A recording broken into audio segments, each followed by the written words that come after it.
part, minsan alam niyong niloloko namin kayo, tutuwa pa kayo. Minsan, alam niyo joke lang ang lahat, pero sumasama kayo sa amin, no? Yung mga joke namin, yung mga tipong, huwag kang mag-alala, ikukutok ko sa labas. No? Tapos sabihin niya, ate, promise, labas mo agad, ha? Dapat biglang huminto, tapos ka na. Gago ko, tapos pinatok sa lima. Ano pangako ng mga lalaki? Papanagutan kita. Pag-delete na kayo, sabihin ng lalaki, sigurado ka bang ako may-ari niyan? Diba? Sabihin ng lalaki, naku, halika, pumunta tayo Quiapo. Bili tayo ng makabuhay.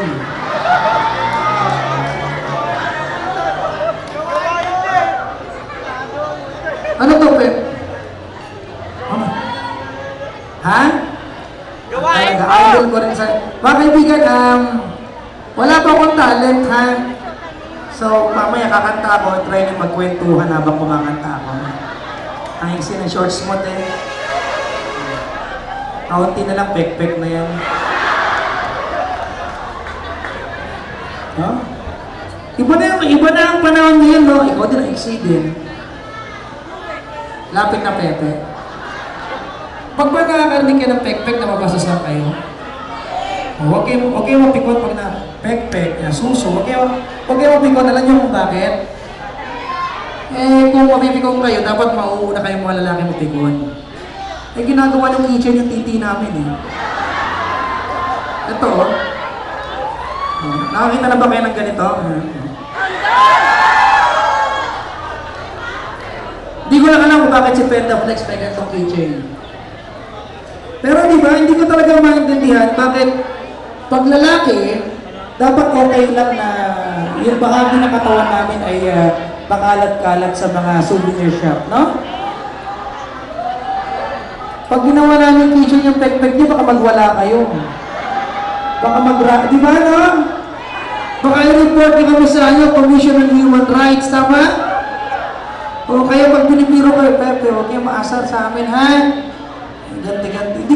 Pero hindi ko talaga maintindihan bakit yung mga lalaking yan, bawa, yun o. Si Sir.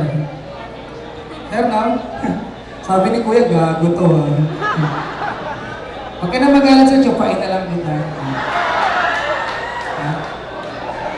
Hindi ko alam kung bakit yung mga lalaking yan. Ayan, Kuya, ayan. Kung bakit ang hihilig sa pek-pek ng mga yan. Di ba? Hindi ko alam. Ang pangit naman tingnan ng Pepe.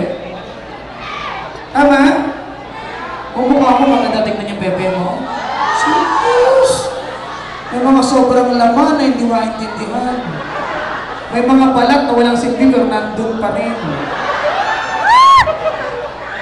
Di ba? Minsan may mga, parang may mga palong.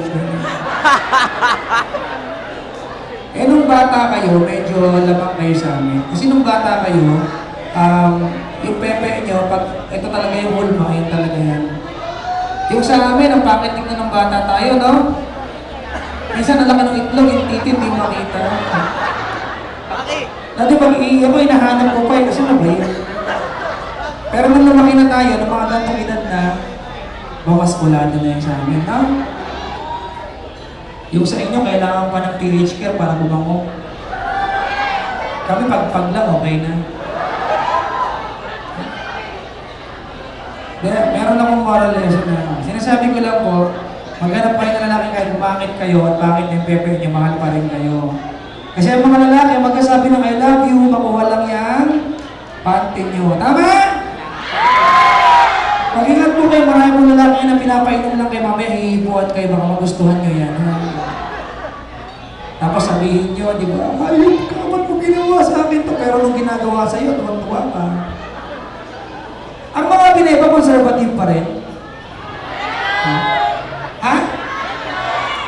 Di na, no? Mga tipong kinuchupa mo yung boyfriend mo. Para ganun ka to, kamasilipan ka. Yan, nakasubo. Sana, uy, walang mapipikon sa akin ha. po ang Panginoon mabuhay ko.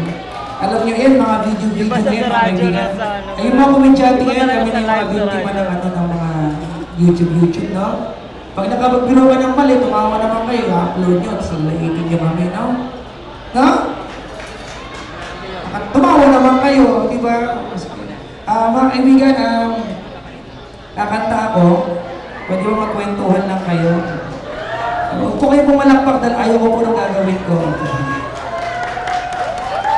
Ang totoo mo yun, ayaw ko pong gawin ito. Wala na akong choice kasi yung panis point na to, ayaw ko bigyan ng bonus na ta. Saan po yung punta ko yan?